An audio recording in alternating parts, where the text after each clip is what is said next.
अस्सलाम वालेकुम नाज़रीन, उम्मीद है कि आप सब खैरियत से होंगे। आपकी खिदमत में आज एक नई कहानी अर्ज़ की है कि किसी शहर में एक रफ़ीक नामी शख्स रहता था।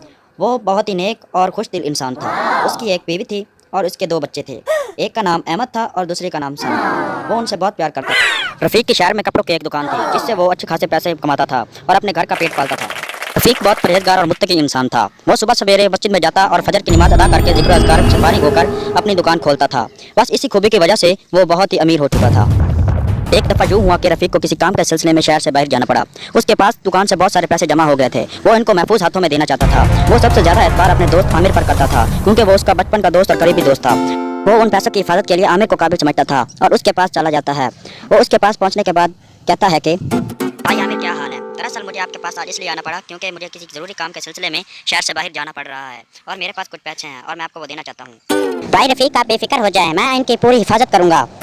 रफ़ीक अपने पैसे आमिर को देकर वहाँ से चला जाता है और वो अपने काम के सिलसिले में शहर की तरफ रवाना हो जाता है।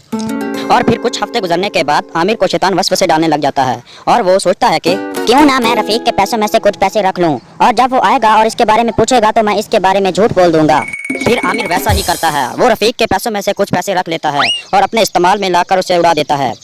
फिर कुछ हफ्ते और महीने गुजरने के बाद रफ़ीक अपने घर वापस आ जाता है और वो आमिर के पास जाता है और उससे कहता है कि भाई रफीक, क्या हाल है और आप कितने बाद शहर से वापस आए हैं? हाँ यार, मैं शहर से वापस आ गया हूँ। वो कुछ ज़्यादा दिन हो गए क्योंकि थोड़ा सा काम लंबा हो गया था। अच्छा, अब तुम मेरे जल्दी से पैसे वापस कर दो। आप रुकिए, मैं अभी लाता हूँ। फिर आमिर अपने कमरे में जाता है और वहाँ से पैसों का बड़ा बैग लेकर वापस आ जाता है और रफ़ीक से कहता है कि भाई रफीक, ये लीजिए आपकी अमानत, मैंने इसे बड़ी हिफाजत से रखा था। फिर रफ़ीक आमिर पर एतबार करके उन पैसों को घर वापस ले आता है और वो ना उनको गिनता और ना सोचता है। वो उन पैसों को टेबल पर रख देता है और वो सो जाता है। फिर अगले दिन सुबह होती है और आमिर पैसों को गिनता है तो वो कहता है कि हाय अल्लाह, ये क्या हो गया? मैंने तो इस बैग में 20,000 रखे थे और इसमें तो 15,000 हैं, बाकी के 5,000 किधर गए? फिर रफ़ीक इन पैसों को लेकर आमिर की तरफ दौड़ पड़ता है और वो उसके घर पहुंच जाता है और उससे के पास जाने के बाद कहता है कि अरे रफीक, आज तुम्हारा मेरे पास कैसे आना हुआ? क्यों मेरे पास आए हो तुम? अरे भाई आमिर, मैंने जो आपको पैसों का भरा बैग दिया था उसमें 20,000 थे, लेकिन अब उसमें 15,000 है, बाकी के 5,000 किधर गए? मुझे क्या पता 5,000 किधर गए? मैंने तो तुमसे जैसे बैग लिया था वैसे ही रख दिया था। देखो भाई आमिर, अगर तुमने मेरे पैसे रखे हैं तो मुझे वापस कर दो, वरना मैं तुम्हें सेठ के पास ले जाऊंगा और मैं अपना फैसला करवाऊंगा। एक तो मैंने तुम पर एहसान किया और तुम दूसरा मुझ पर इल्जाम लगा रहे हो। चलो मैं भी चलता हूँ तुम्हारे साथ। फिर रफ़ीक आमिर को लेकर समझू सेठ के घर की तरफ रवाना हो जाता है ताकि उसको इंसाफ मिल सके और उसको पैसों का हक मिल सके, क्योंकि उसने तो कभी ना चोरी की थी ना कोई चकारी और वो तो बड़ी नेकी से काम करता था। वो बेचारा बहुत परेशान था। कुछ देर का सफर तय करने के बाद रफ़ीक और आमिर समझू सेठ के घर पहुंच जाते हैं। समझू सेठ भी अपने घर में होता है और वहीं पर बैठा होता है। क्या हुआ रफ़ीक और आमिर, तुम मेरे पास क्यों आए हो?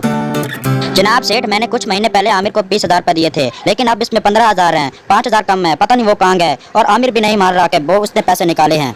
नहीं सेठ साहब, मैंने इसके पैसे नहीं चुराए, इसने मुझे जैसे पैसों का बैग दिया था मैंने वैसे का वैसा ही रख दिया था। अच्छा आमिर, तुम मुझे ये बताओ कि रफ़ीक ने तुम्हें कब पैसे दिए थे और कहाँ दिए थे?